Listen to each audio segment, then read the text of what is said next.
Hi, this is Wanda from Orlando Craft, and this is our Quilting Blocks and Patterns channel. Now today I'm going to show you how to make the Jack-in-a-Box quilting block, so let's get started and show you how to do it.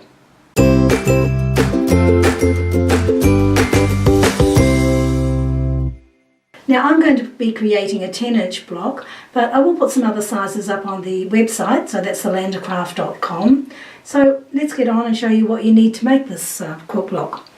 Alright, now my main fabric is white, so what I've done is I cut 2.5 by 2.5 square there, that's for the middle. You only need one of those, but I need 8 at 3 inches by 3 inches. And then in my contrasting fabric I have 4 3-inch by 3-inch blocks, squares, and also 4 rectangles that are 2.5 by 4.5.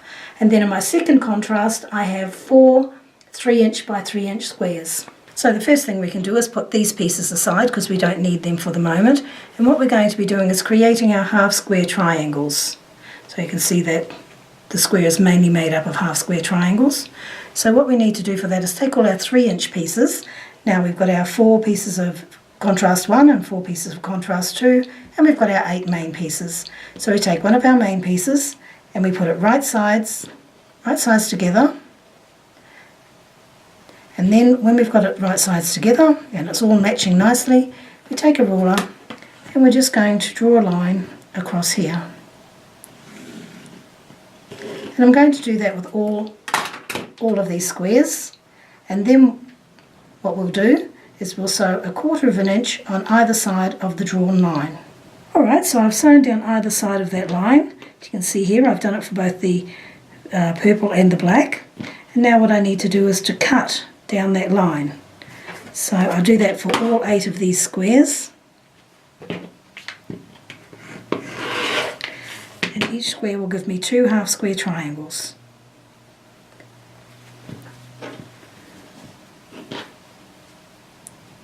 And I'll do that with all 8 squares. So I've pressed my blocks, and what I've done is I've pressed the seam allowance to the dark side. And then I've also trimmed them to 2.5 inches square. Now if you need to know how to do that, we have a tutorial on the website at orlandocraft.com. So the next thing we're going to do is we're going to sew our blocks together. So we take these two here and lay them right sides together and sew them with a 1/4 inch seam. We'll do the same with this pair here. Right sides together, 1/4 inch seam. Then once those two lots are sewn, we'll join them together. So we'll just lay one on top of the other and sew them together. And I'm going to repeat that process with each of the corners. Okay, so I went ahead and I've sewn these blocks together, as you see, into sets of 2. But just before I do sew these together, I thought I'd just show you how I've pressed them. Alright, so you can see here I've pressed one lot going one way and one lot going the other way. And the idea of that is so that when I come to join them, they'll nest nicely in there. And that'll make a nice crisp seam. Okay, so I have my 4 squares on the sides done, so now we need to make the rows. And to do that, I take one square, place it on top of one of the rectangles, and we're going to sew it with a 1/4 inch seam, and then we'll sew the other side as well. And I'll repeat that with each of these rows, so this will be the same.